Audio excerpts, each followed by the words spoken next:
Good morning everyone, welcome to my channel. तर आज मी एका वेगळ्या विषयावर व्हिडिओ घेऊन आलेली आहे.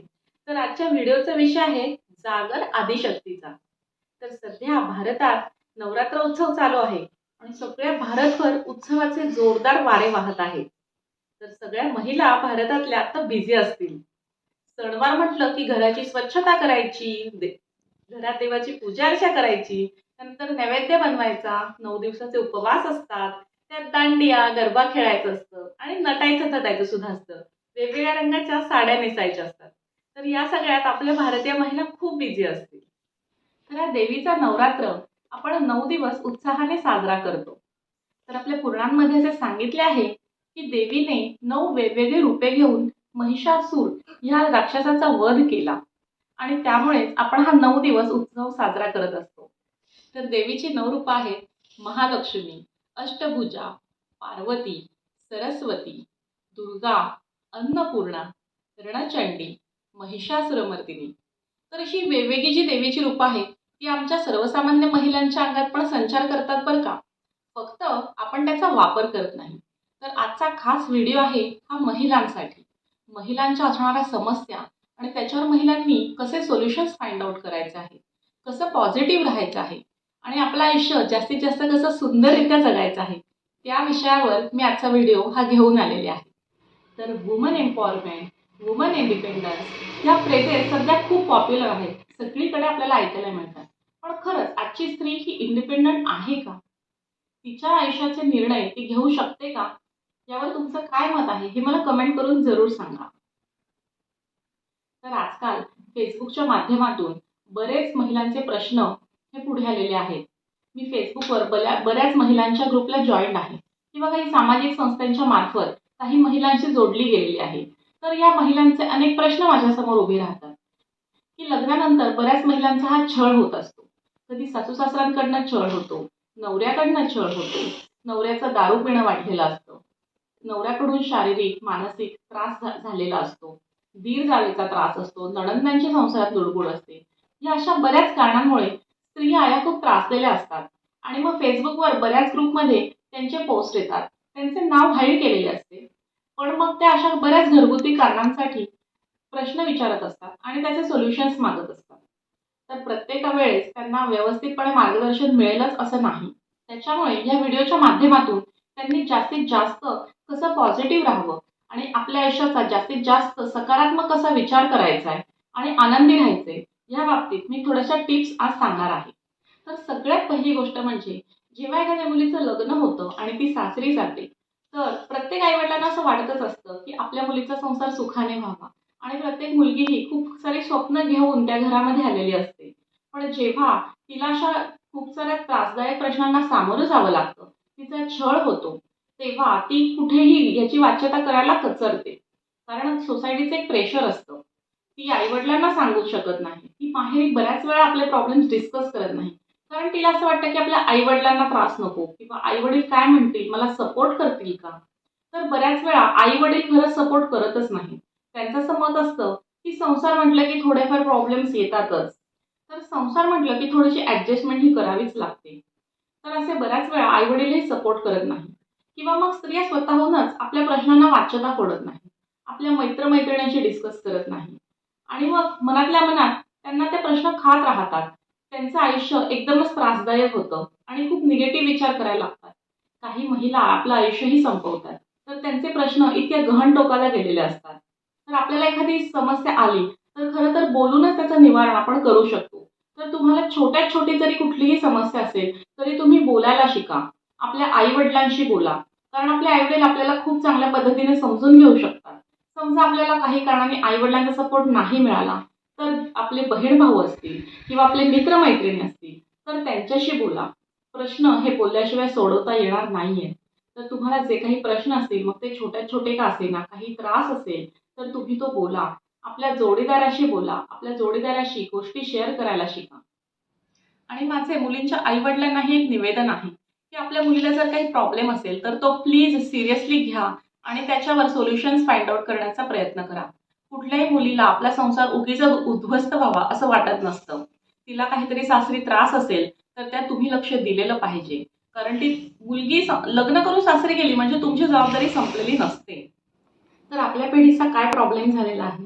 आपल्या आधीच्या पिढीच्या ज्या महिला आहेत, त्यांनी घर-दार व्यवस्थित सांभाळलेलं आहे. संसारात त्यांचं पूर्णतः लक्ष होतं आणि मग सगळा संसार सांभाळून, घरकाम सांभाळून त्यांना जितपत संसाराला हातभार लावण्यासाठी बाहेर जाऊन जेवढी कामं करता आली आणि जॉब करता आला, तेवढं त्यांनी केलेलं आहे. घरात पैसा आणण्याचा प्रयत्न केलेला आहे. पण त्यांची प्रायोरिटी ही पहिली संसार होती, घर होती आणि घरकाम ही प्रायोरिटी होती. पण आपल्या पिढीतल्या महिलांचा काय प्रॉब्लेम झालेला आहे, की आपल्या आई-वडिलांनी आपल्याला उच्च शिक्षण दिलं. मुलगा आणि मुलगी यांच्यात भेदभाव न करता आपल्याला उच्च शिक्षण दिलं आणि मग मुलाप्रमाणे शिकल्यामुळे मुलाप्रमाणेच नोकरी पण करण्याच्या संधी आपल्याला उपलब्ध झाल्या. त्याच्यामुळे शिक्षणासाठी जर एवढा आपण पैसा ओतलेला आहे, शिक्षणासाठी आपण एवढी मेहनत घेतलेली आहे, तर मग त्याचा कुठेतरी उपयोग झाला पाहिजे. त्याचा फायदा होण्यासाठी, आपल्या संसाराला हातभार लागण्यासाठी म्हणून आपल्याला जॉब करण्याची इच्छा निर्माण झालेली आहे. तर आजकालच्या काळात महागाई खूप वाढलेली आहे आणि आपल्या भौतिक गरजा सुद्धा वाढलेल्या आहेत. आपल्या आधीच्या पिढीच्या भौतिक गरजा खूप कमी होत्या. जो घरात पैसा येत होता तो काटकसरीने वापरला जात होता आणि त्याच्यामुळे एक्स्ट्रा कोणी बाहेर जाऊन काम करण्याची गरजच पडली नाही. जो काही पैसा येत होता तो काटकसरीने वापरायचा आणि आपल्या ज्या भौतिक गरजा आहेत त्या कमीत कमी ठेवायच्या. हा त्यांचा ही एक त्यांची जगण्याची रीत होती. आणि आपलं कसं झालेलं आहे, आपलं शिक्षण झालेलं आहे, आपल्याला करिअर करण्याची ओढ निर्माण झालेली आहे. बाहेर जाऊन पैसाही कमवू शकतो. त्याच्यामुळे मग आपल्या गरजाही तेवढ्या वाढलेल्या आहेत. हे भौतिक सुख घेण्याचं प्रमाण आपलं वाढलेलं आहे. शिक्षणामुळे आपल्याला एक नवीन नवीन उमेद आलेली आहे. शिक्षणामुळे आपल्याला एक कॉन्फिडन्स आलेला आहे, की करिअरमध्ये आपण पुढे जाऊ शकतो. एक ठराविक लेव्हल अचीव्ह करू शकतो. आणि ही उमेद जी आहे ना, ती आपल्याला आपल्या पालकांकडूनच मिळालेली आहे. आपल्या पालकांना असं वाटतं, की आपल्या मुलीने उच्च शिक्षण घ्यावं, करिअरमध्ये पुढे जावं, नोकरी करावी, भरपूर पैसा कमवावा. हे स्वप्न आपल्या पालकांचं आणि तसंच आपलं सुद्धा आहे. पण याच पालकांनी हे मुलांना सांगितलेलं नाहीये, की आजकालच्या मुली शिकतात, बाहेर जाऊन जॉब करतात, पैसे कमवून आणतात. तर तसंच तुला सुद्धा साजेशी असणारी उच्च शिक्षित मुलगी लग्न करून आणणार आहे. तर तर त्यामुळे तुझी फायनान्शियल बाजू ही सांभाळली जाणार आहे. त्यामुळे त्या मुलीची जी जबाबदारीची बाजू आहे, ती तू सुद्धा सांभाळली पाहिजेस. हे कुठेतरी पालक आपल्या मुलांना सांगण्यात कमी पडलेले आहेत, असं मला वाटतं. तर जशा महिला त्या घरातली ही सगळी बाजू सावरून घेतात, घरकाम करतात, स्वयंपाक करतात, मुलांची जबाबदारी घेतात, मुलांचे टिफिन असतात, त्याच्यानंतर नवऱ्याचा टिफिन असतो, सासू-सासऱ्यांसाठी स्वयंपाक असतो, घरातली स्वच्छता असते, सणवार असतात, पै पाहुण्यांची ये-जा असते. या सगळ्या आघाडींवर महिला या लढत असतात आणि एवढं सगळं सांभाळून त्यांना बाहेर जाऊन जॉब करायचा असतो, पैसा कमवायचा असतो. तिथेही आपली पोस्ट टिकवून ठेवायची असते, तिथेही खूप पुढे जायचं असतं. तर या सगळ्या आघाड्यांवर महिला एकदम जोरदार धावत असताना त्यांना जर जोडीदाराची साथ कमी पडली, तर मात्र त्या थकून जातात आणि शारीरिक आणि मानसिक एकदम कोलमडून जातात. तर आजकालच्या महिला ह्या सतत स्ट्रेस खाली असतात. कारण हे जग आहे ना, ते खूप फास्ट पळते आणि त्याबरोबर महिलांना सुद्धा धावायचंय. रोज नवीन-नवीन टेक्नॉलॉजी येते, त्याच्यासाठी अपग्रेड व्हायचंय, स्वतःला अपडेटेड ठेवायचंय. ते जे काही जॉब करत असतील किंवा बिझनेस करत असतील, त्यासाठी लागणारे वेगवेगळे स्किल्स त्यांना रोज नवीन-नवीन शिकून घ्यावे लागतात. त्यासाठी त्यांना अपडेटेड राहायचं आहे आणि स्वतःलाही मेंटेन ठेवायचं आहे. तर स्वतःच्या पर्सनॅलिटी डेव्हलपमेंटसाठी त्या सतत जागरूक असतात. तर त्यांना स्वतःला मेंटेनही ठेवायचं आहे. आपली पर्सनॅलिटी डेव्हलपमेंट करायची आहे. त्याच्यानंतर स्वतःचं वेट मेंटेन ठेवायचं आहे आणि म्हातारपण तर अगदी आजूबाजूला फिरकताही कामा नये, असं त्यांना कायम वाटत असतं. कायम यंग दिसायचं आहे, फ्रेश राहायचं आहे, फिट अँड फाईन राहायचं आहे आणि संतूर मॉम सुद्धा बनायचं आहे. तर ह्या सगळ्या स्त्रियांना आघाड्या सांभाळायच्या आहेत आणि मग त्यांना जर घरच्यांची साथ लाभली नाही, तर मग त्यांची खूप चिडचिड होते. कधी नवऱ्यावर होते, कधी मुलांवर होते, तर कधी बाकीच्या फॅमिली मेंबर्सवर होते. तर ही चिडचिड का होते याची कारणं आपण बघितली. तर आता त्याच्यावर सोल्युशन काय आहे? तर महिलांनी स्वतःची चिडचिड कशी कमी करावी? त्या बाबतीत काही सोल्युशन्स आहेत का? हे मी आज सांगण्याचा प्रयत्न करेन. तर महिलांनो, तुमच्याकडे नुसती डिग्री असून चालत नाही. तर तुम्हाला स्वतःसाठी स्टँड घेता आला पाहिजे. स्वतःचा सेल्फ रिस्पेक्ट हा जागरूक ठेवता आला पाहिजे. तर तुमच्यावर कुठेही अन्याय झाला, मग तो घरात असू दे किंवा तुमच्या कामाच्या ठिकाणी असू दे, त्यासाठी तुमचे विचार आहेत ते स्पष्ट शब्दात तुम्हाला मांडता आले पाहिजेत. इथे रडत आणि पुढ्यात बसून राहण्यात अर्थ नाहीये. तर तुमच्यासाठी कोणी दुसरा स्टँड घेईल ही अपेक्षा करणं पूर्णपणे चुकीचं आहे. तुम्ही तुमच्यावर झालेल्या अन्यायावर बोला. स्पष्ट शब्दात बोला, पण प्रेमाने बोला. स्पष्ट शब्दात बोलणं म्हणजे प्रत्येक वेळी भांडण करणं असा त्याचा अर्थ होत नाही. तुम्हाला जर एखादी गोष्ट पटली नाही तर तुम्ही स्पष्टपणे पण मृदू शब्दात सांगू शकता. त्यासाठी भांडणाची गरज नाही. हां, पण तुमचे विचार तुम्हाला स्पष्टपणे मांडता आले पाहिजेत. आणि यासाठीच आपल्या शाळेत ज्या वक्तृत्व स्पर्धा घेतात, लहानपणी अनेक जणी वक्तृत्व स्पर्धांमध्ये भाग घेतात. स्टेज डेअरिंग वाढवण्यासाठी स्टेजवर वेगवेगळे कार्यक्रम आयोजित केलेले असतात, त्याच्यामध्ये भाग घेतात. तर मग त्याचा उपयोग हा अशा पद्धतीनं व्हायला हवा. तर याच्यामध्ये सेल्फ रिस्पेक्ट खूप महत्वाचा आहे. तुम्ही स्वतः आधी स्वतःचा आदर करायला शिका. स्वतःच्या विचारांचा आदर करायला शिका. जेव्हा तुम्ही सेल्फ रिस्पेक्ट जागा ठेवता, तेव्हाच बाकीचे लोक तुम्हाला रिस्पेक्ट देतील. हे लक्षात घ्या. तर इथे सेल्फ लव्ह ही कन्सेप्ट खूप महत्वाची आहे. आपण स्वतःवर प्रेम करायचं आहे. जेव्हा आपण स्वतःवर प्रेम करू, तेव्हा अख्खी दुनिया आपल्यावर प्रेम करेल. आणि सेल्फ लव्हचा काही सेल्फिश अर्थ नाहीये. हा काही सेल्फिशपणा नाहीये. पण हां, महिलांनी स्वतःवर प्रेम करायला नक्कीच शिकलं पाहिजे. तर मुलींना आणि महिलांना सेल्फ डिफेन्स करता आला पाहिजे. मी तर म्हणते मुली लहान असताना त्यांना शाळेत पाठवण्याच्या आधी त्यांना कराटे क्लास लावला पाहिजे.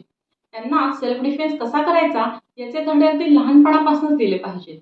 कारण या आजकालच्या काळात त्या सुरक्षित नाही आहेत. बाहेरच्या जगात जर त्यांना वावरायचे आणि त्यानंतर शिक्षणानिमित्त, नोकरीनिमित्त बाहेरच्या जगात वावरणारच आहे. मग त्या जर सुरक्षित नसतील तर कसं चालेल? त्यामुळे अगदी लहानपणापासूनच त्यांना सेल्फ डिफेन्सचे धडे शिकवले गेले पाहिजे. आणि मुली मोठ्या झाल्यानंतर स्वयंपाक शिकण्याअगोदर सेल्फ रिस्पेक्ट कसा जपायचा, स्वतःच्या अन्यायावर कशी वाचा फोडायची, ह्या गोष्टी त्यांना शिकवल्या गेल्या पाहिजेत असं मला वाटतं.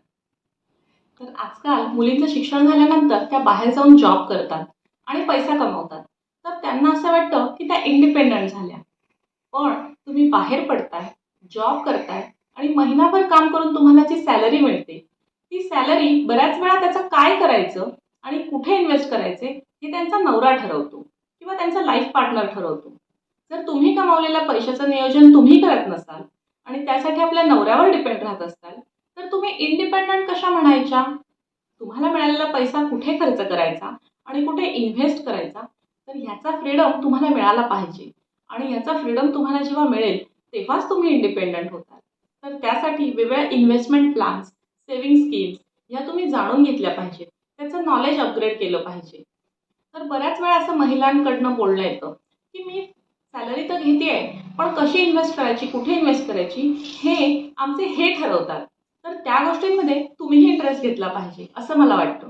तर नवऱ्याने या गोष्टीत नॉलेज दिलं तर काहीच हरकत नाहीये. का तर वेगवेगळ्या इन्व्हेस्टमेंट प्लॅन्स विषयी पुरुषांना माहिती असते. त्यांचं नॉलेज त्यांनी अपग्रेड केलेलं असतं. त्यामुळे त्यांनी आपलं ओपिनियन देण्यात काहीच कमीपणा नाहीये. हां, पण अगदी फक्त त्यांनीच ठरवावं असं माझं म्हणणं नाहीये. तर तुम्ही त्याचं नॉलेज घ्या. नॉलेज शेअरिंग करा आपल्या पार्टनर बरोबर आणि मग दोघांनी मिळून डिसाईड करा, की घरात येणारा पैसा हा एवढा आहे आणि तो कसा इन्व्हेस्ट करायचा आहे. हे दोघांनी मिळून ठरवलं पाहिजे. बऱ्याच महिलांना आपल्या नवऱ्याला पगार किती आहे हे सुद्धा माहीत नसतं. तर मग आपल्या नवऱ्याला पगार किती आहे, तो पगार आल्यानंतर कुठे खर्च करतो, किती सेव्हिंग करतो, किती पैसे इन्व्हेस्ट करतो, ह्या सगळ्या गोष्टी प्रत्येक महिलेला माहितीच पाहिजे. तर ह्या गोष्टी तुम्हाला कळल्या आणि घरात आलेला पैसा हा कशा पद्धतीनं वापरला जातो हे जर तुम्हाला कळलं, तरच तुम्ही इंडिपेंडंट होताल असं मला वाटतं. तर पहिला पॉईंट मी सांगितला, की ज्या वर्किंग वुमन आहेत त्यांनी आपली सॅलरी आल्यानंतर त्याचे कसे इन्व्हेस्टमेंट करता येईल याविषयी माहिती काढून घ्यायची आहे. त्याचा अभ्यास करायचा आहे.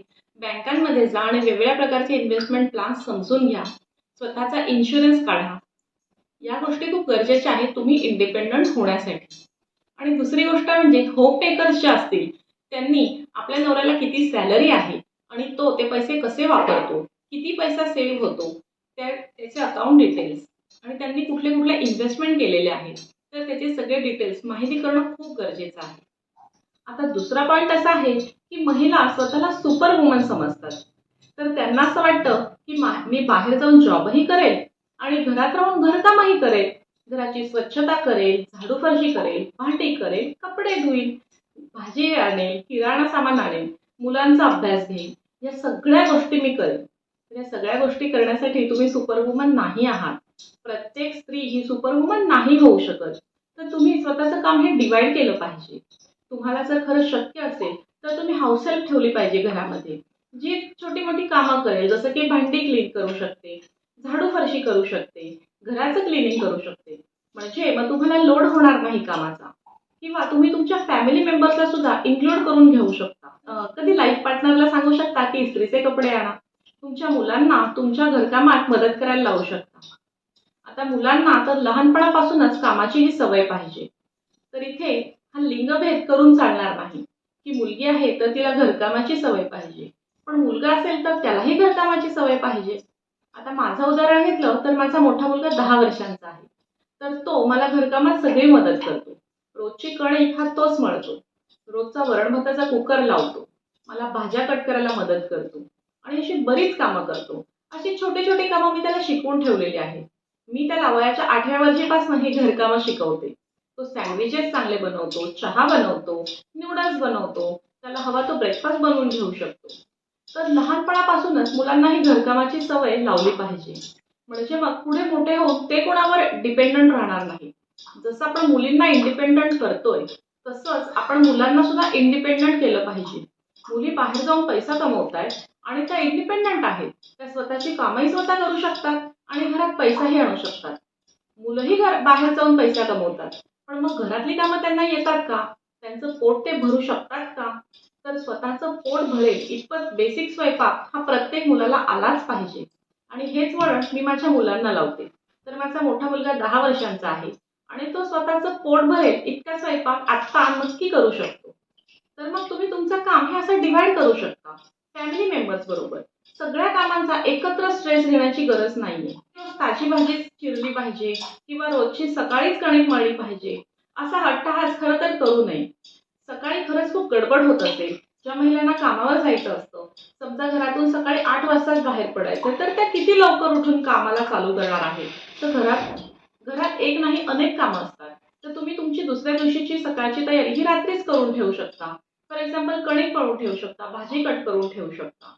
तर इथे असा अट्टहास नाही केला पाहिजे, की मी सकाळी ऑफिसलाही जाणार आणि दिवसभर ऑफिसचं काम करणार, पण त्याआधी मी रोज सकाळी उठून फ्रेश कणिकही मळणार आणि भाज्या सुद्धा सकाळीच चिरणार, कारण मग त्यातलं पोषण मूल्य कमी होतं. तर हे सगळंच तुम्ही एका आघाडीवर नाही करू शकणार आणि मग त्याचा हळूहळू तुमची चिडचिड होऊन जाते आणि मग रोजचा बेसिक स्वयंपाक असतो त्याची जागा हळूहळू जंक फूडनी घेतली जाते. म्हणजे मग मला रोज पराठे करायला जमत नाही, म्हणून मग मी ब्रेड आणेन आणि मग ब्रेडचा काहीतरी ब्रेकफास्ट मुलांना करून देईन. तर ते करण्यापेक्षा तुम्ही पराठ्याची कणिक आदल्या दिवशीच मळून ठेवू शकता आणि सकाळी उठल्यानंतर गरम गरम पराठे करून देऊ शकता मुलांना. त्यामुळे मुलांना हेल्दी ब्रेकफास्ट मिळेल आणि तुमची सुद्धा चिडचिड कमी होईल. तुमचा वेळही वाचेल. तर तुम्ही कधी-कधी तुम्हाला घाई झाली असेल किंवा ऑफिसमधून यायला उशीर झाला असेल, तर तुम्ही एखाद्या दिवशी डाळ खिचडी करू शकता किंवा वन पॉट मील बनवू शकता. कधी-कधी सूप सॅलड बनवू शकता. तर असा काही अट्टहास नको की पूर्ण चारीठाव स्वयंपाक मी करणारच करणार दोन्ही टाईमच्या जेवणामध्ये. असा जर तुम्ही अट्टहास करत राहिला, तर तिथं तुमची खूप ओढाताण होते. म्हणजे तुम्हाला ऑफिसचं प्रेशर हे वेगळं असतंच, पण घरी जाऊन पूर्ण स्वयंपाक करायचा हे सुद्धा खूप मोठं प्रेशर तुमच्यावर असतं.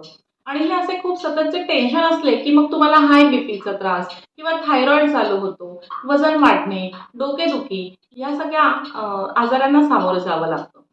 सध्या बाजारामध्ये कितीतरी प्रीमिक्सेस अवेलेबल आहेत. त्याने मग आपण इन्स्टंट इडली सांबार करू शकतो किंवा वडा सांबार करू शकतो आणि डाळ खिचडीचे असे एकत्र करून पॅकेट्स मिळतात, ते आपण आणू शकतो. थालीपीठाची रेडीमेड भाजणी आपण वापरू शकतो. तर आता आपल्या आधीच्या पिढीतल्या बायकांनी हे थालीपीठाची भाजणी ह्या घरी करायच्या. प्रत्येक डाळ, तांदूळ हे व्यवस्थित भाजून, धान्य भाजून त्याची पीठ दळून आणायच्या गिरणीमध्ये जाऊन. पण आता जर आपण बाहेर जाऊन नोकरी करतोय, तर इतक्या बारीक गोष्टी आपल्याला नाही जमणार आहेत. त्याच्यासाठी वेळच मिळणार नाहीये. आणि जर थोडा वेळ मिळाला आणि त्याच्यात तुम्ही या गोष्टी करत बसल्या, तर तुमचं शरीर पूर्ण थकून जाणार आहे. त्याच्यामुळे तुम्ही रेडीमेड थालीपीठाची भाजणी ही आणू शकता. मग अशाच काही रिप्लेसमेंट्स तुम्ही करू शकता तुमच्या किचनमध्ये. तर आता मला तिसरा पॉइंट सांगायचा आहे, की महिला या वेळेवर जेवण करत नाहीत.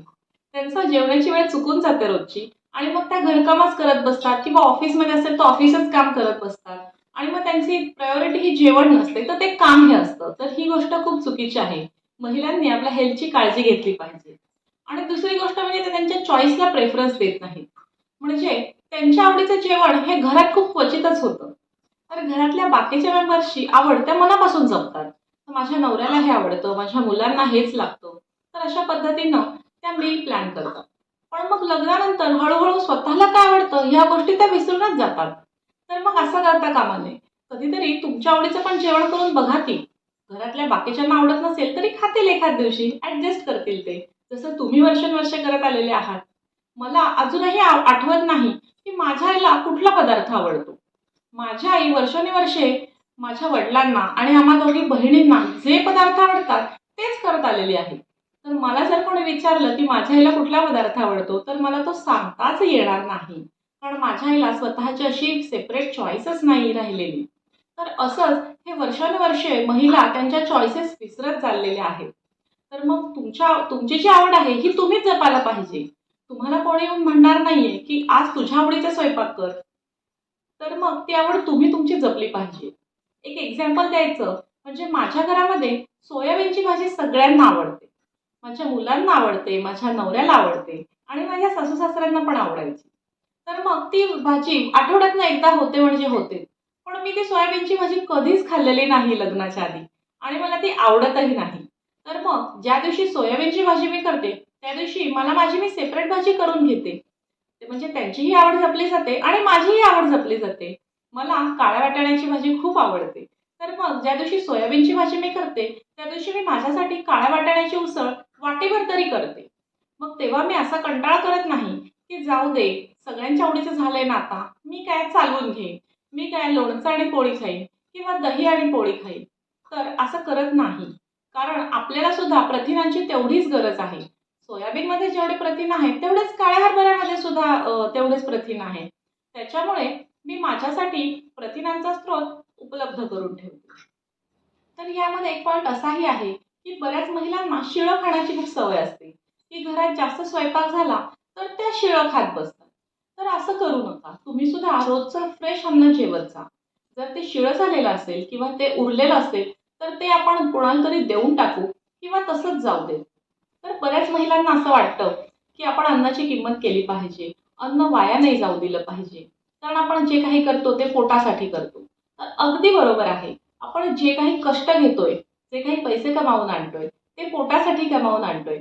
आणि मग त्या पोटामध्ये तुम्ही असं शिळं, सकस नसलेलं अन्न घालणार का? याचा तुम्ही नक्कीच विचार करा. आणि त्याच्यामुळे तुम्ही जे काही खाताल ते ताजंच असू दे. घरातल्या सगळ्यांना ताजं वाढून मग उरलेली पोळी आपण खायची, हे काही बरोबर नाही. तर तुम्ही कायम फ्रेश अन्न जेवत जा. म्हणजे मग तुम्ही फिट अँड फाईन राहताल. आता याच्यात अजून एक गोष्ट म्हणजे महिला स्वतःच्या नवऱ्याच्या डाएटची व्यवस्थित काळजी घेतात. मुलांच्या डाएटची व्यवस्थित काळजी घेतात. मुलं आणि नवरा रोजच्या रोज ड्रायफ्रुट्स खातायत का? फ्रुट्स खातायत का? त्यांना ते कट करून देणे, ड्रायफ्रुट्स भिजवून ठेवणे, हे सगळं करतात. ते त्यांच्या पोटात वेळच्या वेळी प्रोटीन जात आहेत का? मुलांना हेल्दी फूड मिळतंय का? याची खूप काळजी घेतात. पण ते स्वतः खातात का?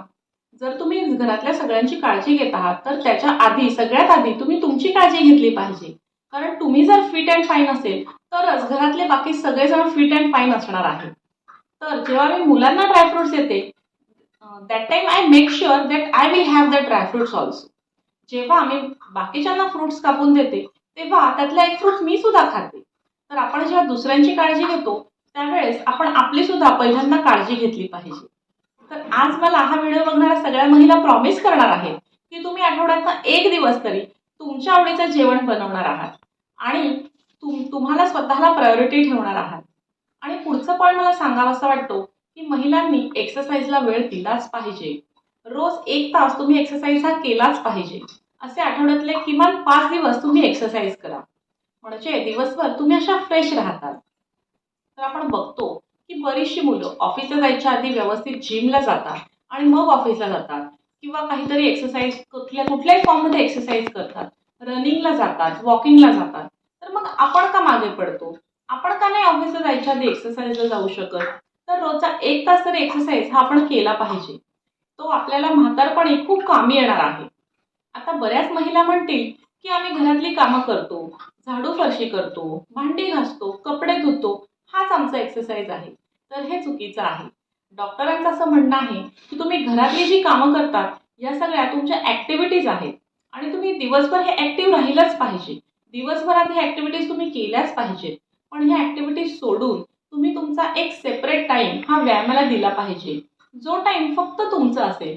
त्या वेळेमध्ये तुम्ही फक्त व्यायाम करणार आहात, स्वतःच्या शरीराची काळजी घेणार आहात. ह्यालाच सेल्फ लव्ह म्हणतात. सेल्फ लव्ह म्हणजे स्वतःची काळजी घेणे, स्वतःच्या शरीराची काळजी घेणे आणि मनाची सुद्धा काळजी घेणे. तर व्यायाम हा फक्त वेट लूज करण्यासाठी नसावा, त्याचे अनेक फायदे आहेत. तर व्यायामाअभावी आपल्याला म्हातारपणी अनेक रोगांना सामोरं जाऊ शकतो. मग तेव्हा आपण कोणावर तरी डिपेंडंट राहण्यापेक्षा आत्ताच आपण थोडासा वेळ काढून व्यायाम करू शकतो आणि मग अनेक रोग होण्यापासून आपण स्वतःला वाचवू शकतो. तर माझा अनुभव सांगायचा म्हटलं तर माझा मुलगा जेव्हा शाळेत जातो तेव्हा मी 1 तास व्यायाम करून घेते. तर दिवसभरात आपण 1 तास तर आपल्यासाठी काढूच शकतो.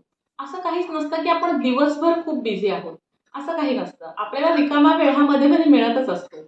आपण ऑफिसमध्ये जरी असलो तरी सुद्धा आपल्याला थोडासा वेळ हा फ्री मिळत असतो. आणि घरी असलो तर दुपारच्या वेळेस आपण फ्री असतो किंवा मुलं शाळेत गेली असेल तेव्हा आपण फ्री असतो. तर आपण जी घरातली इतर कामं जेव्हा करतो तर ती थोडीशी बाजूला ठेवून मुलं स्कूलला गेल्यानंतर आधी व्यायामासाठी वेळ द्यावा. जसं मी 1 तास व्यायामासाठी वेळ देते. माझी मुलं सुद्धा लहानच आहेत. माझा लहान मुलगा हा 4 वर्षांचा आहे. पण तो घरात असला किंवा स्कूलला गेला तरी सुद्धा 1 तास व्यायाम मी करतेच करते. आणि मग माझा व्यायाम बघून उलट तो सुद्धा सूर्यनमस्कार घालायला लागलेला आहे. तर मग आपल्यामुळे आपल्या मुलांना पण ह्या चांगल्या सवयी लागतात. त्यांना असं वाटतं की आई जर एवढी हेल्थ कॉन्शियस आहे तर मग आपणही राहिलं पाहिजे. तर त्याच्यामुळे आपण या चांगल्या सवयी अंगीकारल्या पाहिजेत. हे झालं आपलं फिजिकल फिटनेस. तर या फिजिकल फिटनेस बरोबर आपण मेंटली सुद्धा फिट राहणं खूप गरजेचं आहे. त्याच्यासाठी आपण रोज मेडिटेशन केलं पाहिजे. तर मेडिटेशनसाठी मी एक ग्रुप जॉइन केलेला आहे आणि माझ्या अध्यात्मगुरू आहेत ते आम्हाला मेडिटेशन झाल्यानंतर रोज एक चांगला पॉझिटिव्ह संदेश देतात.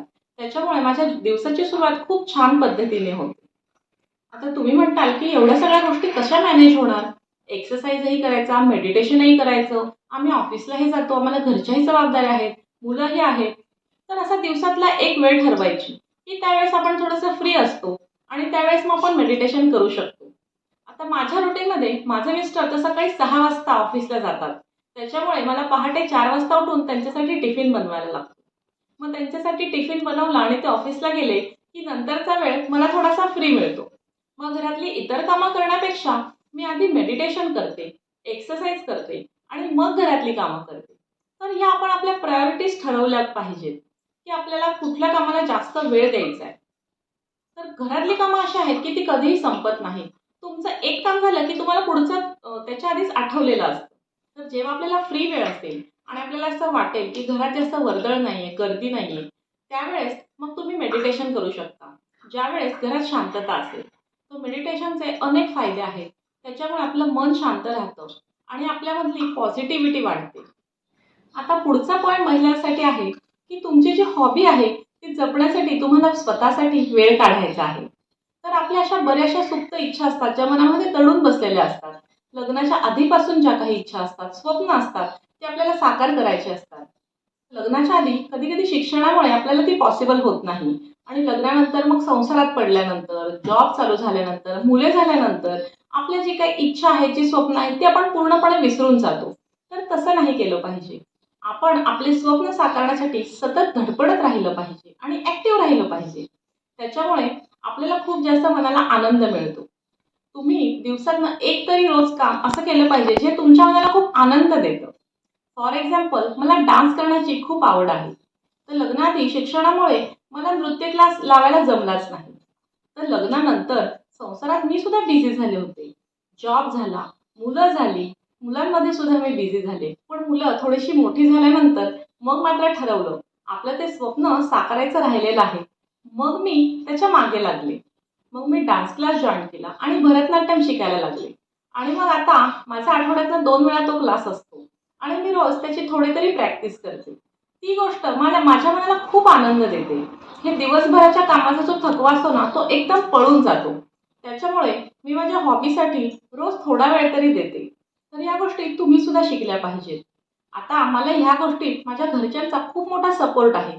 माझ्या नवऱ्याचा सपोर्ट आहे, मुलांचा सपोर्ट आहे. हा सपोर्ट का मिळाला? कारण मी स्वतःसाठी स्टँड घेतला. मी स्वतःचे विचार त्यांना स्पष्ट सांगितले. मला डान्स क्लास जॉइन करायचा आहे, हे मी माझ्या नवऱ्याला सांगितलं. माझं खूप वर्षांपासूनचं एक स्वप्न आहे, की आपण एखादा क्लासिकल डान्स शिकावा. तर त्यांनी मला पाठिंबा दिला. माझ्या मुलांना सांगितलं. कारण मुलं झाल्यानंतर या सगळ्या गोष्टी करणं एवढं इझी नव्हतं. तर जेव्हा डान्स क्लास असायचा, तेव्हा मग मी माझ्या मुलांना घेऊन जायचे क्लासला. ते तिथं दोघं जण खेळायचे. मी 1 तास डान्स क्लास करायचे आणि मग मी परत त्यांना घरी घेऊन यायचे. तर ह्या काळामध्ये मला मुलांची सुद्धा खूप छान साथ लाभली. तर मुलांना सुद्धा मी ह्या गोष्टी समजून सांगितल्या, की तुमच्या आईला काहीतरी शिकण्याची आवड आहे आणि त्यासाठी तुमची तिला साथ हवी आहे. तर तुम्ही देताल का? आणि त्यांनीही आनंदाने ती साथ मला दिली. तर असे जे आपले काही विचार आहेत ते आपण स्पष्टपणे मांडले तरच आपल्याला त्यासाठी साथ मिळणार आहे. तर तुमची जर काही स्वप्न असतील, एखादी कला जोपासण्याची आवड असेल, तर त्यासाठी तुम्ही स्पष्टपणे तुमच्या जोडीदाराशी बोला. तुम्ही फर्म राहा, की मला ही गोष्ट करण्याची खूप इच्छा आहे. प्लीज तुम्ही ती साथ द्या. तुम्हाला ती साथ जोडीदाराकडनं आपोआप मिळणार आहे. तर आता महिलांसाठी पुढचा पॉइंट आहे ॲप्रिशिएट युअरसेल्फ. तर स्वतःला ॲप्रिशिएट करता आलं पाहिजे. आपण जर एखादं चांगलं काम केलं आणि कोणी त्याची दखल घेतली नाही, कोणी त्याचं कौतुक केलं नाही, तर आपल्याला खूप वाईट वाटतं. पण वाईट वाटून घेऊन उपयोग नाहीये. कारण आपण जर चांगलं काम केलं, तर आपल्या मनाला तर माहिती की आपण हे खूप चांगलं काम केलेलं आहे आणि आपण कौतुकापात्र आहोत. तर मग आपण स्वतःच शाबासकीची थाप आपल्याला दिली पाहिजे. फॉर एक्झाम्पल, मी आठवड्यातनं 5 दिवस एक्सरसाइज, मेडिटेशन, माझा डान्स क्लास हे कधीही चुकवत नाही. आणि मग आठवड्यातले 5 दिवस हे माझं व्यवस्थितपणे झालं, की फ्रायडेला मी स्वतःला अशी शाबासकी मारून घेते. स्वतःचीच पाठ थोपटते. आणि मग काहीतरी फ्रायडे इव्हिनिंगला एखादं छोटंसं गिफ्ट घेते स्वतःसाठी. मग असं वस्तूच असेल असं नाही. तर मग काहीतरी छानपैकी खाऊ बनवून खाते किंवा छानपैकी गाणी लावून एन्जॉय करते. एखादा छोटासा डान्स करते. म्हणजे स्वतःचं स्वतः कौतुक केल्यासारखं होतं. तर मग हा सेल्फ लव्हचाच एक भाग आहे. तर ॲप्रिसिएशनसाठी दुसऱ्याकडनं एक्सपेक्ट करू नका. तुम्हाला जर माहीत आहे की तुम्ही चांगलं काम केलेलं आहे, तर स्वतःला ॲप्रिशिएट करा. स्वतःच्या मनाची दखल घ्या. अगदी माझ्या वाढदिवसाला सुद्धा मी माझ्या नवऱ्याने गिफ्ट देण्याची वाट बघत नाही. माझा वाढदिवस जसा जसा जवळ येतो तसतशी मी अगदी खुश राहते. आणि मग मी स्वतःच्याच बर्थडेला स्वतःलाच काहीतरी गिफ्ट घेते. ज्याची मला गरज आहे ते मी घेऊन टाकते. आणि मग जर नवऱ्याने गिफ्ट दिलं, माझ्या फ्रेंड्सने गिफ्ट दिलं, माझ्या आई-वडिलांनी गिफ्ट दिलं, तर मग ते एक्स्ट्राचे गिफ्ट्स होतात. पण माझ्या बर्थडेला मला कोणीतरी गिफ्ट द्यायला पाहिजे अशी एक्स्पेक्टेशन मी ठेवतच नाही. त्याच्या आधीच मी स्वतःला गिफ्ट दिलेलं असतं. आणि मग माझा वाढदिवस अगदी जोरदार पद्धतीने नाही झाला तरी सुद्धा मला अजिबात वाईट वाटत नाही. कारण त्याआधीच मी स्वतःचे लाड स्वतःच करून घेतलेले असतात. त्यामुळे स्वतःला ॲप्रिशिएट करा, स्वतःचे लाड करा, स्वतःला पॅम्पर करा. तुम्हाला वाटलं तर महिन्यातनं 1 दिवस सलूनमध्ये जा. छानपैकी फेशियल करून घ्या. स्वतःला वेळ द्या. बॉडी मसाज करून घ्या. तुम्हाला जर एखादा ड्रेस आवडला असेल, तर बजेटमधनं थोडेसे पैसे काढा आणि मग ड्रेस विकत घ्या. तर तो जो ड्रेस आहे, तो नवऱ्याने आपल्याला गिफ्ट करावा, अशी अपेक्षा ठेवू नका. कारण बऱ्याच वेळेला पुरुषांना आपल्या मनातल्या गोष्टी नाही कळत. आपण एक्सपेक्ट करतो, की आपल्या मनातलं सगळं आपल्या नवऱ्याने ओळखावं आणि तसंच वागावं. पण तसं होत नाही. मग आपणच जर त्यांच्याकडनं कमीत कमी अपेक्षा ठेवल्या, तर मग आपला हिरमोडही कमी होईल आणि आपली त्यांच्यावरची चिडचिड सुद्धा कमी होईल. त्यामुळे आपण आपले भरपूर लाड करूयात. आपल्याला आवडेल ते अन्न खाऊयात. आपल्याला आवडेल तसा आपला वेळ घालवूयात. तर मग आजपासून तुम्ही सगळ्या महिलांनी मला प्रॉमिस करायचं आहे, की तुम्ही आठवड्यातनं 1 दिवस पॅम्परिंगसाठी ठेवणार आहात. तर तुम्ही स्वतःला कशा पद्धतीनं पॅम्पर करताय हे मला कमेंटद्वारे नक्की कळवा. माझे एक्झाम्पल्स देते. मला आठवड्यातनं 1 दिवस स्वतःला पॅम्पर करायचं असतं. तर मी फ्रायडे इव्हिनिंगला संध्याकाळी छानपैकी मला आवडणारा एखादा पदार्थ बनवते. सॅटर्डे किंवा संडे यापैकी 1 दिवस मी माझ्या कामांना पूर्णपणे सुट्टी देते. तर मी त्या दिवशी स्वयंपाक सुद्धा नाही करत. आणि याच्यासाठी मला माझ्या नवऱ्याचा पूर्ण पाठिंबा आहे. त्यांचे असे म्हणणे आहे, की जर आम्ही आठवडाभर काम केल्यानंतर आम्हाला 2 दिवस सुट्टी असतात, तर मग तुम्हाला का सुट्टी मिळू नये? त्यासाठी सॅटर्डेला मी स्वयंपाकही करत नाही. घरातलं कुठलंही काम करत नाही. तो पूर्ण वेळ माझा असतो. कधी माझे मिस्टर आम्हाला बाहेर जेवायला घेऊन जातात किंवा मग घरात असेल तर मुलं आणि ते म्हणून स्वयंपाक करतात. आता नुसतं वरण-भात करायला, खिचडी-भात करायला कितीसा वेळ लागणार आहे? तर अशा छोट्या-छोट्या गोष्टींनी सुद्धा आपल्याला आनंद मिळतो. तर आठवड्यातनं 1 दिवस तरी असा ठेवा, की पूर्ण तुम्हाला आराम मिळाला पाहिजे आणि मग त्या दिवशी तुम्हाला आवडीची सगळी कामं तुम्ही करू शकता. कधी कधी मी माझ्या आवडीचं पुस्तक घेते आणि दिवसभर वाचत बसते. तर मग असं एक दिवस आपल्याला स्वतःसाठी मिळाल्यामुळे पूर्ण आठवड्याभर आपल्याला बरीच कामं करण्यासाठी एनर्जी मिळते. आता महिलांना आनंदी राहण्यासाठी पुढचा पॉइंट आहे की निगेटिव्ह लोकांपासून जास्तीत जास्त दूर राहा.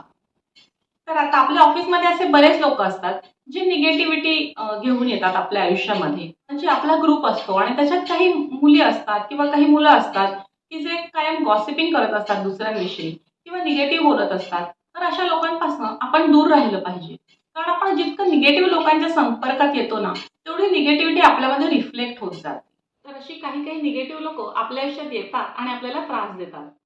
तर त्या गोष्टी आपण तिथेच जर सोडून नाही दिल्या, त्या गोष्टीचा आपल्याला इतका त्रास होतो आणि आपण तो त्रास दिवसेंदिवस, महिनोन-महिने, अगदी वर्षानुवर्ष तसाच मनात ठेवतो आणि मग पुढे राहतो. तर ती लोकं तर वागून निघून गेलेली असतात. कधी-कधी तर त्या लोकांना कळतही नाही, की त्यांच्यामुळे आपल्याला इतका त्रास झालेला आहे ते. आणि ती लोकं त्रास देऊन निघून गेलेली असतात. त्यांच्या डोक्यात त्या गोष्टी नसतात. पण त्या गोष्टी आपण आपल्या डोक्यामध्ये ठेवतो. तर एकदा त्यांनी तो त्रास दिलेला आहे. पण त्याच्यानंतर जितक्या वेळा आपण त्या गोष्टीचा विचार करू, तितक्या वेळा ती लोकं त्रास देतायत, त्रास देतायत, त्रास देतायत हीच फिलिंग आपल्या मनामध्ये येते आणि त्याच्यामुळे आपण निगेटिव्ह होत जातो.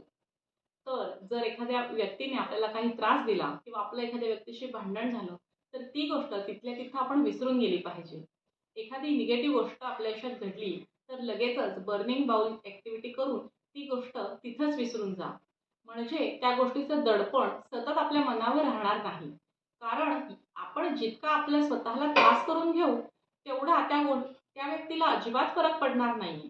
तो फरक फक्त आपल्याला पडणार आहे आणि आपण लोअर एनर्जीला जाणार आहे.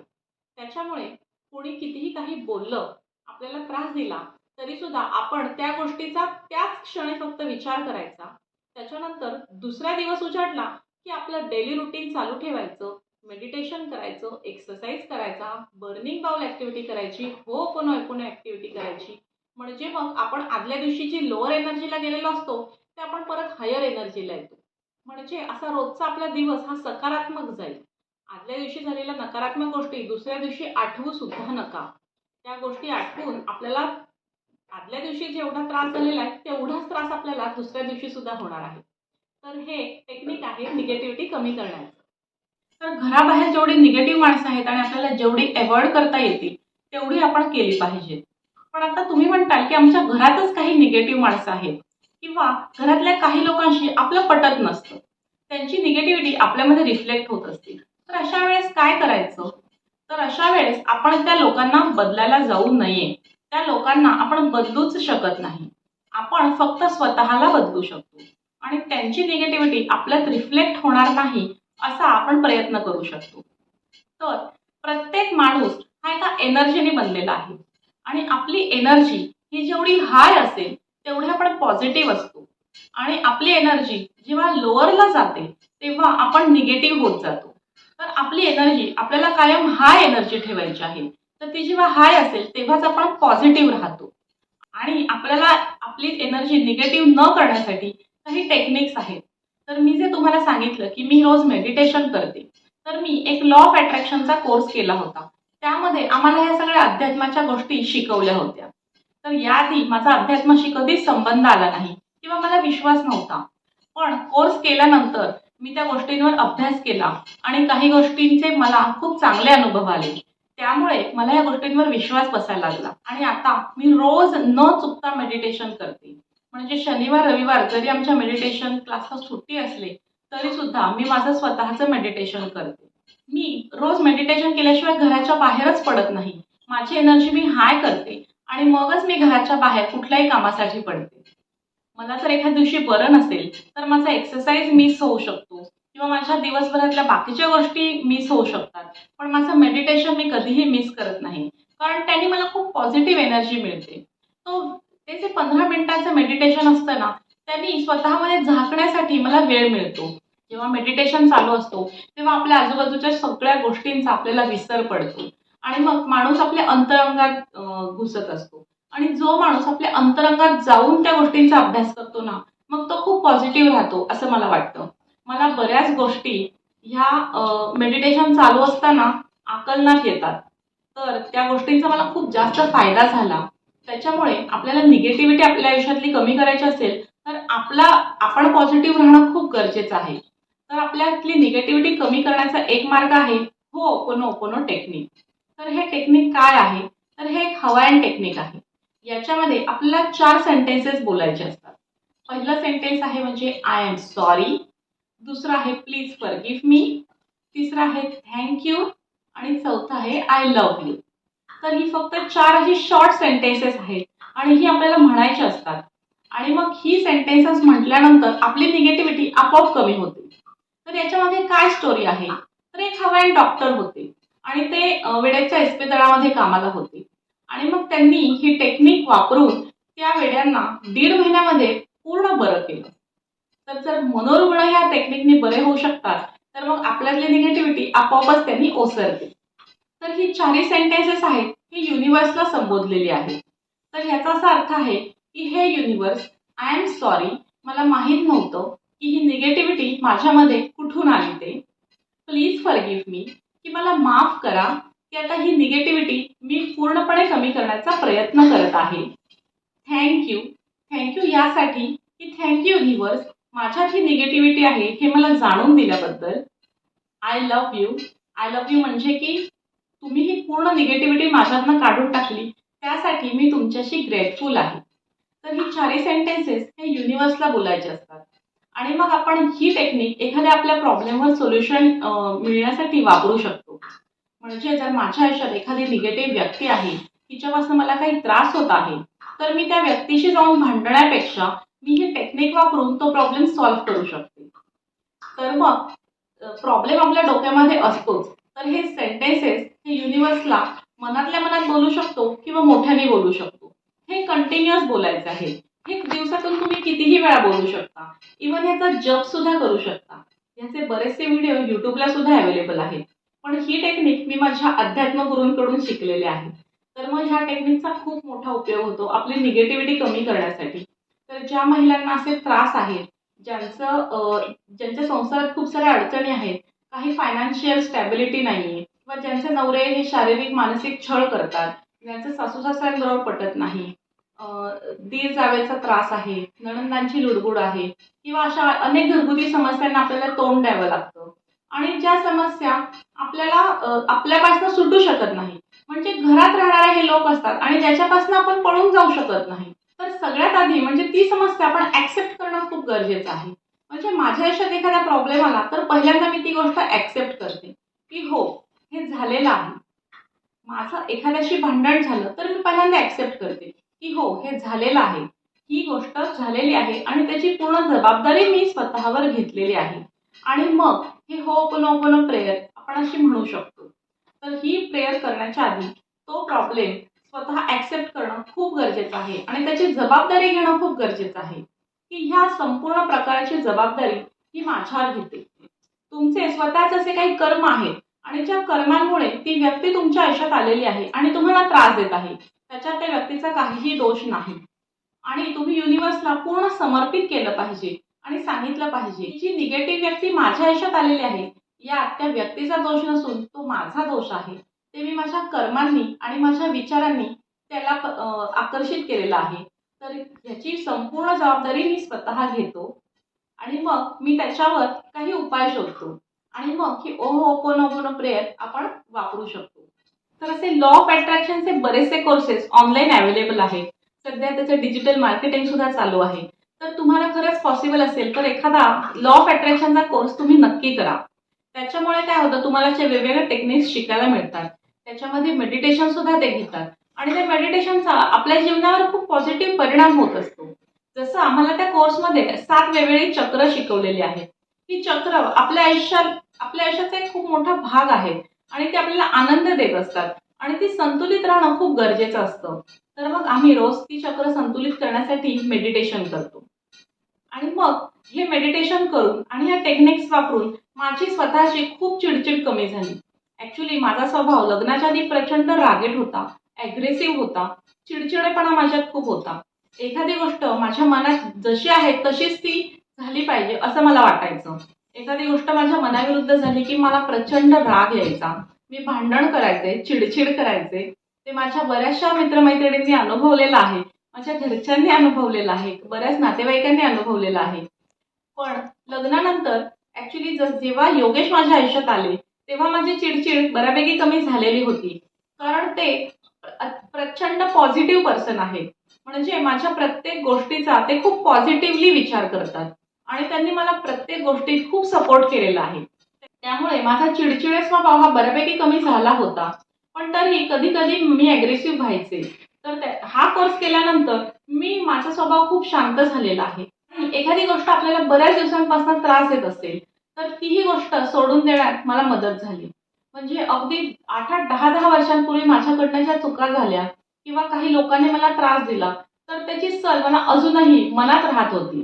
तर आपण असं म्हणतो ना, की आपल्या दातात असं काही अन्न पण अडकले, तर ते निघेपर्यंत आपल्याला काही चैन पडत नाही. तर मग तसंच, की आपल्या मनात एखादी गोष्ट सलत असेल ना, तर ती बाहेर काढल्याशिवाय आपल्याला त्याची चैन पडत नाही. पण मग ती बाहेर कशी काढायची? तर ह्या अशा काही टेक्निक्सनी आपण ती बाहेर काढू शकतो. मग त्या गोष्टीसाठी तुम्ही होपोनोपोनो टेक्निक वापरू शकता. मग ती हळू गोष्ट काढली जाते. आता याच्यामध्येच दुसरी एक टेक्निक आहे बर्निंग बाउलची. म्हणजे तुमच्या आयुष्यात एखादी निगेटिव्ह घटना घडली किंवा घडत आहे किंवा ती खूप वर्षांपूर्वी घडलेली असेल आणि त्याची सल अजूनही तुमच्या मनात असेल, तर ती गोष्ट तुम्ही कागदावर उतरवू शकता. तुम्ही ती कागदावर लिहिताना तुम्ही आधी काय लिहिलंय हे वाचायचं नाहीये. तुम्ही तो कागद एकदा लिहिला की मग तो तसाच ठेवून द्यायचा आहे. तो वाचायचा नाही. तर तुम्ही ती लिहीत जायच्या. सगळ्या तुमच्या आयुष्यात ज्या निगेटिव्ह गोष्टी घडलेल्या आहेत, त्या पूर्ण सगळ्या कागदावर लिहून घ्यायच्या आणि मग एखादं भांडं घ्यायचं, त्याच्यात तो कागद टाकायचा आणि तो जाळून टाकायचा. याला म्हणतात बर्निंग बाउल ॲक्टिव्हिटी. तर मग तो कागद जाळल्यानंतर ती राखही फेकून द्यायची. आणि यांनी काय होतं, आपल्या मनातले निगेटिव्ह विचार आहेत त्यांना आपण वाट करून देतोय. ते धरून बसत नाहीये. त्या निगेटिव्ह विचारांना वाट करून देतोय आणि त्या निगेटिव्ह विचार आपण त्या कागदावर उतरवले आणि जेव्हा ते कागद जाळला, तर ते जळताना तो कागद जळताना आपल्याला त्या धुराकडे बघत राहायचंय. आपण जेव्हा ती आग बघतोय, तो धूर बघतोय, तर तो धूर हवेमध्ये मिक्स होतोय. तसंच मग आपण आपल्या सबकॉन्शियस माइंडला सांगत असतो, की हां, आता आपल्या निगेटिव्ह विचारांना वाट मिळालेली आहे. ते आपल्या शरीरातनं आणि मनातनं बाहेर चाललेले आहेत. तर ही गोष्ट खूप गरजेची आहे. त्या विचारांना जेव्हा वाट करून देतो आपण आणि ते विचार आपल्या मनातनं बाहेर निघतील, तेव्हाच आपलं मन शांत राहतं. तर ही सुद्धा ॲक्टिव्हिटी तुम्ही करून बघू शकता. आपले सगळे निगेटिव्ह विचार एका कागदावर लिहायचे आहेत. असा लूज पेपर पाहिजे, नोटबुक नाही चालणार. तर तो पेपर एका भांड्यात ठेवून जाळायचा आहे. एकदा लिहिलेला पेपर पुन्हा वाचायचा नाही. नाहीतर मग त्या गोष्टीत आपण गुंतत जाऊ आणि त्या गोष्टीतून आपण कधीच बाहेर येऊ शकणार नाही. तर मग तो पेपर आपण वाचायचा नाही. तो एका भांड्यात ठेवायचा आहे आणि त्याला आग लावून त्या आगीकडे बघायचे आणि त्या धुराकडे सुद्धा बघायचे. म्हणजे मग त्या निगेटिव्ह विचार आपल्या मनातनं ते नाहीसे होतात. तर ही पण टेक्निक मी माझ्या आयुष्यात वापरली आणि बरेच निगेटिव्ह विचार माझ्या आयुष्यातनं कमी झालेले आहेत. तर त्याच्यानंतर मी हळू अशी पॉझिटिव्हिटी माझ्यामध्ये यायला लागली. तर अशा प्रकारे लॉ ऑफ अट्रॅक्शनमध्ये आम्ही स्वतःवर काम करतो, स्वतःच्या एनर्जीवर काम करतो. स्वतःला कसं जास्तीत जास्त पॉझिटिव्ह ठेवता येईल तो प्रयत्न करतो आणि आमची एनर्जी हायर लेव्हलला कशी जाईल याचा प्रयत्न करतो. कारण आपली एनर्जी हायर असेल ना, तर मग हायर एनर्जीचेच लोक आपल्याला कनेक्ट होतात. जर आपण पॉझिटिव्ह असू तर आपल्या आयुष्यात नेहमी पॉझिटिव्ह लोक येतात. त्याच्यामुळं आधी स्वतःला पॉझिटिव्ह करणं, स्वतःची एनर्जी हाय करणं हे खूप महत्वाचं आहे. आपण दुसऱ्यांना नावं नाही ठेवता कामा, की ही निगेटिव्ह आहे किंवा हिचं माझ्याशी पटत नाही, हिचा स्वभाव असा आहे, तिचा स्वभाव तसा आहे. तर आपण दुसऱ्यांबद्दल जेवढं वाईट बोलू, जेवढं निगेटिव्ह बोलू, तेवढी मग आपल्यात निगेटिव्हिटी वाढत जाते. त्याच्यामुळं तुमचं घरात एखाद्याशी पटत नसेल किंवा तुम्हाला एखादी गोष्ट पटत नसेल, तर तुम्ही होपोनोपोनो टेक्निक करा. तुमच्या मनात एखादी गोष्ट सलत असेल, तर मग तुम्ही बर्निंग बाउल ॲक्टिव्हिटी करा. आणि मग एवढं सगळं करून जर एखादी निगेटिव्ह गोष्ट तुम्हाला त्रासच देत असेल, तर मग तुम्ही काही स्विच वर्ड्स वापरू शकता. जसं कॅन्सल, कॅन्सल, कॅन्सल हा एक स्विच वर्ड आहे. म्हणजे एखादा निगेटिव्ह विचार जेव्हा आपल्या मनात येतो, तेव्हा आपण म्हणायचं कॅन्सल. कॅन्सल म्हटलं की तो विचार आपल्या मनातनं कॅन्सल होऊन जाणार. तर असं तो विचार सारखा येत असेल तर सारखा कॅन्सल म्हणायचा आहे. हळूहळू त्या विचारांची गती कमी होत जाईल. तर हे सगळं प्रॅक्टिसने येतं, अचानक येत नाही. म्हणजे तुम्ही आज होपोनोपोनो केलं आणि नंतर दुसऱ्या दिवशी लगेच तुमची निगेटिव्हिटी कमी झाली असं होत नाही. ह्या गोष्टी प्रॅक्टिसनी होतात. गेले 2 वर्ष मी ह्या गोष्टींची प्रॅक्टिस करतेय आणि अध्यात्म थोडासा जपण्याचा प्रयत्न करतील. तर मग तुम्ही सुद्धा ह्या गोष्टी तुमच्या डेली रुटीनमध्ये आणू शकता. तर आपली एनर्जी हाय करण्यासाठी आपण एकतर मेडिटेशन करू शकतो, एक्सरसाइज करू शकतो, रीडिंग करू शकतो, रायटिंग करू शकतो. तर ह्या सगळ्या गोष्टींनी आपली एनर्जी नेहमी हाय राहते. मी सकाळी उठल्यानंतर सगळ्यात पहिलं काम करते ते ग्रॅटिट्यूड. तर मी ग्रॅटिट्यूड कोणाला देते तर 4 लोकांना देते. पहिलं म्हणजे युनिव्हर्सला देते. तर युनिव्हर्समुळे ही सगळी सृष्टी निर्माण झालेली आहे. त्याच्यामुळे मी पहिलं ग्रॅटिट्यूड युनिव्हर्सला देते. दुसरं ग्रॅटिट्यूड देते माझी ज्या देवावर श्रद्धा आहे भगवान शंकर, तर त्यांना मी ग्रॅटिट्यूड देते. कारण वेळोवेळी ना ते माझ्या पाठीशी खंबीरपणे उभे राहिलेले आहेत. तर त्या देवावर माझी खूप श्रद्धा आहे. त्याच्यामुळे मी दुसरे ग्रॅटिट्यूड त्यांना देते. तिसरं ग्रॅटिट्यूड देते ते माझ्या आई वडिलांना. कारण आज मी जी काही आहे ती माझ्या आई वडिलांमुळे आहे. त्यांनी मला चांगलं शिक्षण दिलं, नोकरी करण्याची मुभा दिली, चांगल्या मुलाशी माझं लग्न लावून दिलं आणि आज मी हे जे सुखाचे दिवस बघते हे सगळे त्यांच्यामुळे आहेत. त्याच्यामुळे तिसरं ग्रॅटिट्यूड हे मी माझ्या आई वडिलांना देते. चौथं ग्रॅटिट्यूड हे मी माझ्या फॅमिलीला म्हणजे माझी लग्नानंतरची फॅमिली त्यांना आणि माझ्या बॉडीला देते. तर ह्या अशा सगळ्या लोकांना मी ग्रॅटिट्यूड देते आणि मगच मी बेडवरून उठते आणि माझ्या दिवसाला चालू करते. तर ही सगळ्यात महत्वाची गोष्ट आहे की आपण ग्रेटफुल राहणं. आपल्या आयुष्यात जे काही आहेत गोष्टी त्या गोष्टींची आपण ग्रेटफुल राहायला पाहिजे. कुणाचं एकाचं आयुष्य पूर्णपणे चांगलं आणि पूर्णपणे वाईट असं नसतं. कोणाच्या आयुष्यात पूर्णपणे सुख आणि पूर्णपणे दुःख असं कधीच नसतं. हा सुख-दुःखाचा खेळ हा ऊन सावलीसारखा आपल्या आयुष्यात चालूच असतो. प्रत्येकाच्या आयुष्यात काही सुख आहे, प्रत्येकाच्या आयुष्यात काही दुःख आहे. तर दुःख कमी करण्यासाठी आपण ह्या टेक्निक्स वापरू शकतो आणि सुख आहे जे अनुभवतोय, जे उपभोगतोय त्यासाठी आपण ग्रेटफुल राहायला पाहिजे युनिव्हर्सला. आपण ग्रेटफुल राहिलं तर मग त्या गोष्टी आपल्या अजून अजून आयुष्यात येत राहतात. तर आज माझ्याकडे चांगलं शिक्षण आहे, डिग्री आहे, मी नोकरी करू शकते बाहेर जाऊन, पण ती करण्याची मला गरज नाहीये. कारण पैशाचा प्रॉब्लेम नाहीये आणि मला एक खूप सुशिक्षित, सुसंस्कृत असा नवरा मिळालेला आहे. मला 2 मुलं आहेत आणि ती खूप गुणी आहेत. ती माझी काळजी घेतात आणि माझा नवरा माझा रिस्पेक्ट करतो.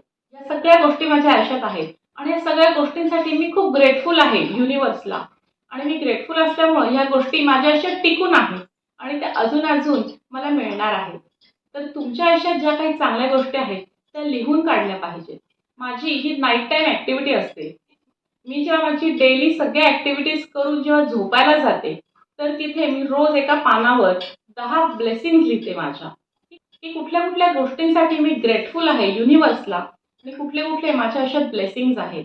तर काहीही ब्लेसिंग्ज असू शकतात. अबंडन्स ऑफ एअर आहे नेचरमध्ये, त्याच्यामुळे आपण जिवंत आहोत. अबंडन्स ऑफ वॉटर आहे, आपल्याला चांगलं जेवण जेवायला मिळतं, आपल्याला चांगलं घर आहे, आपल्याला मुलं आहेत. तर कित्येक जणांना तर मुलं सुद्धा नाही होत. तर त्यापेक्षा आपण खूप सुखी आहोत की आपल्याला मुलं आहेत. तर ह्या सगळ्या गोष्टी आपण पॉझिटिव्हरित्या बघून त्या आपल्या रोज पेपरवर लिहिल्या पाहिजेत. ह्यानी सुद्धा आपली पॉझिटिव्हिटी वाढण्यास मदत होईल. प्रत्येक गोष्टीतनं आपण पॉझिटिव्ह काहीतरी बघितलं पाहिजे. तर आपल्याला समजा एखाद्या दिवशी मुलांनी त्रास दिला तर आपण त्यांना ओरडतो, फटके देतो. आपल्याला असं वाटतं की माझी मुलं मला खूप त्रास देतात. पण त्याच्यातली पॉझिटिव्ह गोष्ट ही असते की आपल्याला मुलं तरी आहेत ॲटलिस्ट. काही जणांना ती मुलंच होत नाही. कितीतरी महिला अशा आहेत की मुलांसाठी ते स्ट्रगल करतायत. त्यांना मुलं होत नाहीत. त्यांचा वारेमाप पैसा खर्च होतोय, वेळ खर्च होतोय. त्यांचं वय होत चाललेलं आहे. तरी सुद्धा त्यांना मुलं होत नाहीये. तर त्या मानाने आपण किती नशीबवान आहोत की आपल्याला मुलं आहेत. मग त्यांनी थोडासा त्रास दिला तर थोडासा सहन करायचा. काय होतं त्याला थोडासा त्रास दिला तर?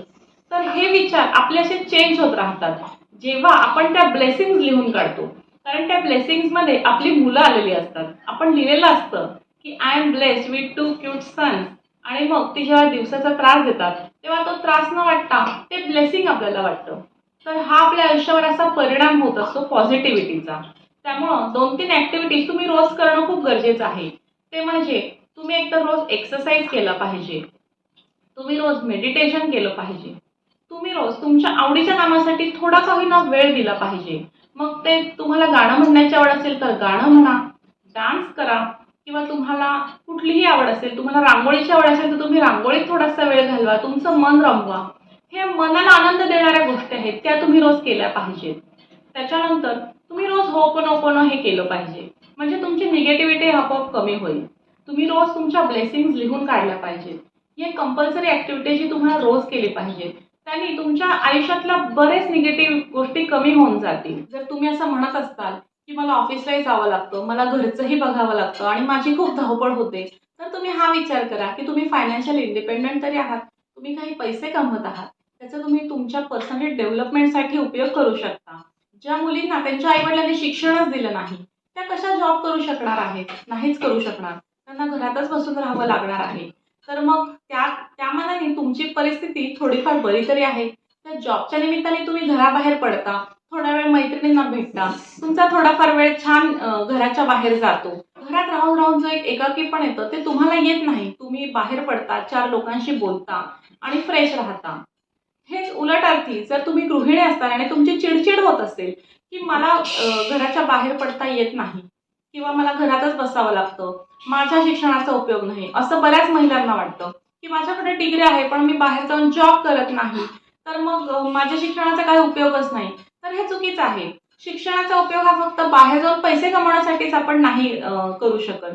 तर त्याचा उपयोग आपल्या डे टू डे लाईफमध्ये रोजच्या आयुष्यात होत असतो. आपल्याला मुलांचे अभ्यास घ्यायचे असतात. आपलं शिक्षण झालं असेल तर आपण त्यांना चांगल्या पद्धतीनं शिकवू शकतो. मग त्यांना ट्युशन लावण्याची गरज नाहीये. तर शिक्षणाचा उपयोग हा फक्त पैसे कमवण्यासाठीच केला पाहिजे असं काही नाहीये. तर तुम्ही घरात असता म्हणजे काय तुम्ही दिवसभर फ्री नसता. तुम्हालाही घरात बरीच कामं असतात. पण वर्किंग वुमन सारखी तुमची जास्त धावपळ होत नाही. कारण त्यांचा बराचसा वेळ हा ट्रॅव्हलिंगमध्ये सुद्धा जातो आणि ट्रॅव्हलिंगमध्ये खूप दमायला सुद्धा होतो. मग तोच वेळ तुम्ही सत्कारणी लावू शकता. तुम्ही तुमचे छंद जोपासले पाहिजेत. तर ह्या ज्या मी गोष्टी सांगितल्या आहेत त्याच्यासाठी तुम्ही वेळ काढला पाहिजे. माझ्याकडे वेळ नाही ही सबब देऊन तुम्हाला आता चालणार नाही. एक्झाम्पल द्यायचं झालं तर मी रोज सकाळी 4 वाजता उठते आणि माझा दिवस रात्री 9 वाजता संपतो. माझा दिवस पूर्ण पॅक असतो. माझ्या हसबंडला सकाळी 6 वाजता ऑफिसला जायचं असतं आणि जाताना मी त्यांचा पूर्ण स्वयंपाक, चारेठाव स्वयंपाक करून त्यांना टिफिन पॅक करून देते. हे मी इथे फिलिपिन्समध्ये आहे म्हणून त्यांचं ऑफिस एवढं लवकर असतं. पण जेव्हा आम्ही इंडियामध्ये असतो तर त्यांचं ऑफिस हे 8 वाजता असतं. तरीही मी पहाटे 4 वाजताच उठते. कारण मला माझं मेडिटेशन करायचं असतं. माझा मेडिटेशनचा टाईम हा 4:30चा असतो. त्याच्यानंतर मला एक्सरसाइज करायचा असतो आणि त्याच्यानंतर मग माझी डेलीची कामं असतात. मला माझ्या कलागुणांना वावही द्यायचा असतो. मला माझ्या आवडीची कामं करायची असतात आणि मला मुलांचीही काळजी घ्यायची असते. आता इथं फिलिपिन्समध्ये आहे, तेव्हा माझा मोठा मुलगा होम स्कूलिंग करतोय. तर मला त्याचा पूर्ण अभ्यास घ्यावा लागतो. मला छोट्या मुलालाही सांभाळायचं असतं आणि माझी मुलं फॉरेनमध्ये आहेत, त्याच्यामुळे मला त्यांच्यावर चांगले संस्कारही द्यायचे असतात. म्हणजे असं नको व्हायला की आपण बाहेर देशात आहोत म्हणून त्यांच्यावर संस्कार कमी पडले. तर रोज मला त्यांच्याकडनं श्लोक म्हणून घ्यायचे असतात. माझी मुलं व्यवस्थितपणे मारुती स्तोत्र रोज म्हणतात. खूप छान मराठीतल्या गाणी, गोष्टी म्हणतात. तर ह्या सगळ्या गोष्टी मला त्यांच्या बायहार्ट करून घ्यायच्या असतात. त्याच्यासाठी त्यांना वेळ द्यायचा असतो.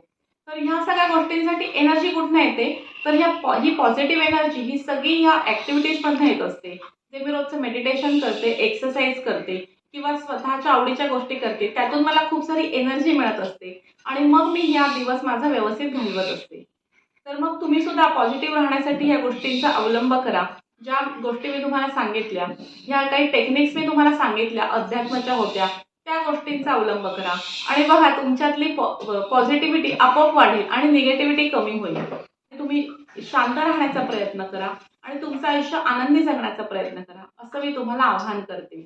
तर या नवरात्राच्या निमित्ताने आपल्या महिलांना काही चांगल्या गोष्टी सांगण्यासाठी मी हा व्हिडिओ बनवला होता. तर आजचा माझा व्हिडिओ तुम्हाला कसा वाटला हे नक्की मला कमेंटद्वारे कळवा आणि व्हिडिओ आवडला असेल तर लाईक करा, शेअर करा आणि सबस्क्राईब करा. Bye everyone.